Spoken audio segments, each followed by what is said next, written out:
नमस्कार, मैं हूं पवन त्यागी। महाराष्ट्र सरकार में मंत्री नवाब मलिक ने गुंडैया भाषा में देश के आईआरएस समीर वानखेड़े को धमकी दी है और धमकी का जो लैंग्वेज है, धमकी की जो भाषा है, वो एक टपोरी वाली भाषा है।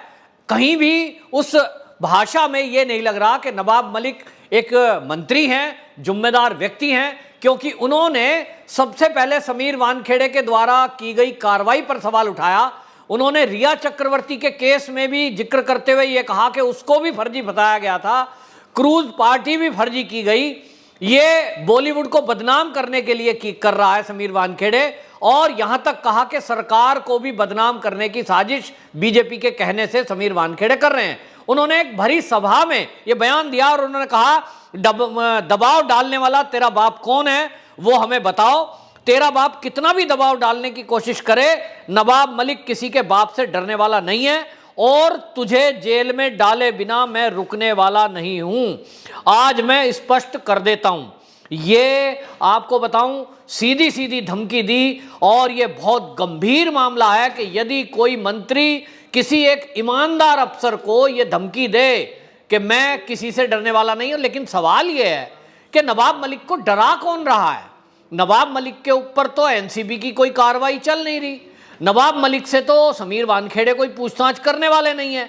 ये बात अलग है कि हो सकता है चोर की दाढ़ी में तिनका वाली बात हो, नवाब मलिक के तार कहीं ड्रग पैडलरों से जुड़े हुए हों, ये ड्रग के धंधा करने वाले से जुड़े हुए हों, और उनको अभी से लग रहा हो, सपने में समीर वानखेड़े दिख सकता है कि भाई मेरे संबंध हैं, क्या पता समीर वानखेड़े कल को मुझे भी बुलाएगा, और इसलिए एडवांस में इस तरह की भाषा बोल रहे हैं। अरे भैया, समीर वानखेड़े आपको कहां डरा रहे हैं? ये बात अलग है कि आपके दामाद के ऊपर आरोप लगे थे जो अभी जमानत पर बाहर है। अब उसमें न्यायालय ने जेल में भेजा, वो भी न्याय प्रक्रिया के तहत जेल में गए, लेकिन वहां ना तो सरकार को बदनाम करने की बात है, ना आपको डराने और डरने की बात है। लेकिन आप समीर वानखेड़े को कह रहे हो कि तेरा बाप कौन है। ये भाषा है, ये किस तरह की भाषा है? उद्धव ठाकरे को इस बारे में बयान जारी करना चाहिए, बताना चाहिए कि उनकी सरकार में बैठा हुआ एक मंत्री इस तरह से किसी अफसर को कैसे धमका सकता है। दूसरा उनका बयान, उन्होंने कहा, मैं समीर वानखेड़े को चेतावनी देता हूं कि साल भर में आपकी नौकरी जाएगी। कैसे जाएगी भाई? झूठा केस में फंसाओगे तुम, कुछ झूठे आरोप लगवाओगे। जिस तरह से यहां मुंबई में हम देख रहे हैं कि आज की डेट में, मैं नहीं कहता कि पूर्व कमिश्नर जो हैं परमवीर सिंह मुंबई के, वो आरोपी हैं कि नहीं, लेकिन आज की डेट में महाराष्ट्र में उनके ऊपर आरोप है। जिन्होंने 100 करोड़ की वसूली का आरोप ये उद्धव ठाकरे के पूर्व गृह मंत्री के ऊपर लगाया, उसके खिलाफ तो ये सरकार कुछ करती नहीं है। इनकी पुलिस, ना नवाब मलिक का कोई बयान है, ना उद्धव ठाकरे का कोई बयान है कि अनिल देशमुख आखिरकार गया कहां। लेकिन ये जो बयानबाजी कर रहे हैं, ये इस तरह की बयानबाजी है कि अब आप देखिए, जिसने आरोप लगाए, या यूं कहें जिसने घोटाले का खुलासा किया, उसी परमवीर सिंह को घेर रहे हैं और आज उनको दोषी बना ही दिया है। ठीक इसी तर्ज पर क्या नवाब मलिक समीर वानखेड़े को किसी केस में फंसाने की साजिश कर सकते हैं? इस बयान से लग रहा है जैसा उन्होंने बोला। उन्होंने कहा, मैं समीर वानखेड़े को चेतावनी देता हूं कि साल भर में आपकी नौकरी जाएगी। आप हमें जेल में डालने आए थे, अब आपको जेल में देखे बिना इस देश की जनता खामोश नहीं रहेगी। ये जनता जो देश की कह रहे हैं ना नवाब मलिक जी, यदि सोशल मीडिया देखोगे तो आपको पता लगेगा कि देश की जनता समीर वानखेड़े जैसे अफसर का कितना रिगार्ड कर रही है।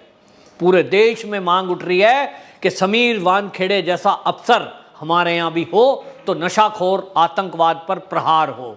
पूरे देश में लोग सम्मान कर रहे हैं, क्यों ना हो। ईमानदार अफसर, देशभक्त लोगों का सम्मान इस देश में हमेशा रहा है। ड्रग माफियाओं का, ड्रग पैडलरों का, आतंकवादियों का, या आतंकवादियों की भाषा बोलने वालों का इस देश ने कभी सम्मान नहीं करा।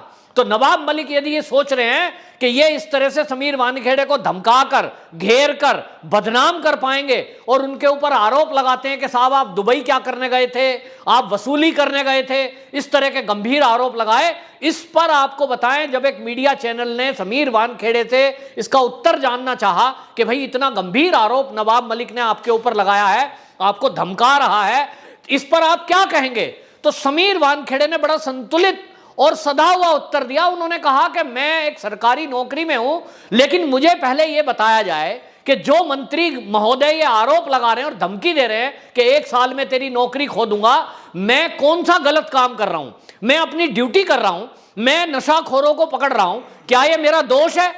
अगर समीर वानखेड़े, मैं पूछ रहा हूं नवाब मलिक से इस चैनल के माध्यम से कि अगर समीर वानखेड़े भी उन्हीं अफसरों जैसे में होता कि जो ड्रग के माफिया हैं, जिस तरह से वो पुलिस को मैनेज करते हैं, अगर समीर वानखेड़े भी मैनेज हो गया होता, ये कोई ड्रग पेडलर पकड़े ना जाते, कोई खुलासा ना होता, तो सब ठीक था। लेकिन आज ईमानदार अफसर अगर कार्रवाई कर रहा है तो उसके ऊपर सवाल उठाए जा रहे हैं, धमकी दी जा रही है। इस पर समीर वानखेड़े ने मीडिया के चैनल पे बात करते हुए यह कहा कि मैं अपने अधिकारियों से बात करूंगा और इसके बाद लीगल नोटिस दूंगा, क्योंकि नवाब मलिक जो मंत्री जी हैं उन्होंने मेरे परिवार पर व्यक्तिगत आक्षेप लगाए हैं, मेरी मरी हुई मां के बारे में, मेरे पिता के बारे में, मेरी बहन के बारे में बोला है। ये व्यक्तिगत जो हमला किया गया है इसके बारे में मैं लीगल नोटिस भेजने वाला हूं। और उसके अलावा उन्होंने कहा कि देखिए, मैं अगर यहां देश की सेवा में आया हूं, मैं ड्रग माफियाओं के खिलाफ काम कर रहा हूं, तो इसको लेकर किसी को आपत्ति क्या हो सकती है? और इसको मुझे क्यों इस तरह की बातें की जा रही हैं जो बहुत ही दुखद है। और मैं अपनी जिम्मेदारी निभा रहा हूं, मैं अपनी ड्यूटी कर रहा हूं, मैं किसी के आरोपों का जवाब देने के लिए यहां नहीं हूं। लेकिन मंत्री महोदय के द्वारा जो इस तरह की भाषा का इस्तेमाल किया गया है और मुझे धमकी दे रहे हैं, नौकरी से निकलवाने तक की बात कर रहे हैं, ऐसा क्यों? और आपको याद होगा कि इसी समीर वानखेड़े जी जो अफसर हैं, ये इनका पीछा करवाया गया था मुंबई पुलिस के द्वारा, और ये अपनी जो माता जी हैं उनका स्वर्गवास हो चुका है और उनकी कब्र पर ये हमेशा जाते रहते हैं, वहां तक इनकी जासूसी कराई गई। और बाद में जो एनसीबी के सूत्र हैं उन्होंने समीर वानखेड़े को बताया कि जो कब्र के पास में सीसीटीवी लगे हुए हैं, मुंबई की पुलिस उस सीसीटीवी फुटेज को भी लेके गई। यानी उनको यह है कि यह समीर वानखेड़े किससे मिलता है, क्या करता है, इस सारी निगरानी में शायद सरकार ने पूरी ताकत लगा रखी है। लेकिन अब लोग सवाल कर रहे हैं, सोशल मीडिया पे सवाल उठ रहे हैं और वो सवाल पूछे जा रहे हैं उद्धव ठाकरे से कि सर आप ये बताइए कि आपकी सरकार के मंत्री गायब हैं, आपके मंत्रियों पे आरोप हैं, आपका पुलिस कमिश्नर जो पूर्व मुंबई पुलिस कमिश्नर है परमबीर, वो कहां है, उसके बारे में आपको जानकारी नहीं है। लेकिन आप एक देश के ईमानदार अफसर के पीछे अपनी पुलिस को लगा रहे हो, उसकी जांच पड़ताल कर रहे हो, जो कि बहुत गलत है। क्या समीर वानखेड़े देशभक्त है? वो क्या गलत काम कर रहा है? ये जनता सवाल पूछ रही है। लेकिन उद्धव ठाकरे ने भी जिस तरह के बयान दिए थे उससे जाहिर हो रहा था कि कहीं ना कहीं महाराष्ट्र सरकार वो पूरी की पूरी वो दबाव में है या साथ मिली हुई है अब ड्रग माफियाओं से। बॉलीवुड में जो ये लोग हैं जिनका पूरा ग्रोह चलता है, क्या उससे भी कोई कांटेक्ट है या उससे भी कोई सुपारी ली हुई है कि हम आपके वकील बनकर के बात करेंगे? क्योंकि उद्धव ठाकरे जी का जो बयान आया था उन्होंने भी किस तरह की बातें की, 21,000 करोड़ की ड्रग जो पकड़ी गई उसके बारे में तो कोई बात नहीं कर रहा है, चुटकी भर ड्रग पकड़ी गई इस पे लेकर हल्ला मचाया जा रहा है। क्या कहना चाहते हैं ये? क्या उद्धव ठाकरे हों या नवाब मलिक हों या जो भी पक्षकार बन रहे हैं, जो मीडिया वाले भी उसमें बैठकर बोल रहे हैं, तो क्या ये कहना चाहते हैं कि अगर 5 ग्राम पकड़ी जाए तो प्रतिबंधित ड्रग जो कि कानून के दायरे में आती है कि उसमें भी 1 साल की सजा है अगर कोई ड्रग लेता है, तो क्या उसमें एनसीबी किसी को गिरफ्तार ना करे? केवल 10 किलो पकड़ी जाए तभी गिरफ्तार करे, जो ज्यादा हो उसी की बात करे? किस तरह की भाषा बोल रहे हैं ये? फिर तो एनसीबी के रूल बदलवा दो। और देखिए, इसी बात को लेकर शिवसेना के नेता जो है वो तो सुप्रीम कोर्ट में चले गए और सुप्रीम कोर्ट में जाके एप्लीकेशन लगाई है कि एनसीबी के जो ये कानून है इसी को परिवर्तन कर दो। यानी शिवसेना शायद ये चाहती है कि मुंबई और महाराष्ट्र के अंदर सब लोग ड्रग लें और एनसीबी किसी को पकड़े ना, ड्रग का कारोबार खूब फले फूले। तो सवाल ये उठ रहा है कि नवाब मलिक की ये बौखलाहट क्यों है? वो एक गुंडे मवाली की भाषा क्यों बोल रहे हैं? वो एक ईमानदार अफसर को क्यों धमका रहे हैं?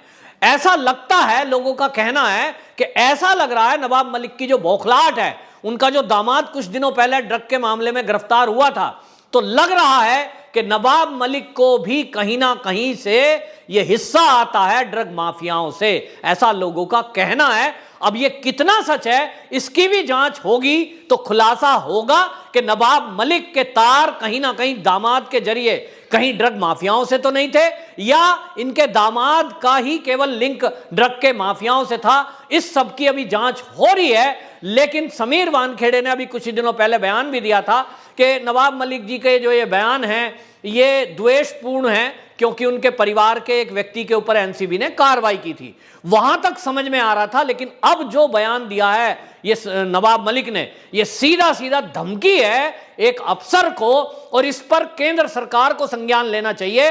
और मैं तो ये कहता हूं पूरे देश की आज ये मांग है कि समीर वानखेड़े जैसे अफसर का यदि आज इस देश ने और केंद्र सरकार ने, महाराष्ट्र की जनता ने साथ नहीं दिया, तो कोई ईमानदार अफसर इन आतंकवादियों के और नशाखोरों के विरुद्ध लड़ने की हिम्मत नहीं जुटा पाएगा। आज की डेट में मुंबई की पुलिस समीर वानखेड़े की सुरक्षा में लगी है। मैं तो केंद्र से चाहूंगा कि वो केंद्रीय सुरक्षा बलों की एक वाई या Z+ सिक्योरिटी इस समीर वानखेड़े को दे, क्योंकि समीर वानखेड़े जैसा अफसर कभी कभी देश में पैदा होता है। वंदे मातरम।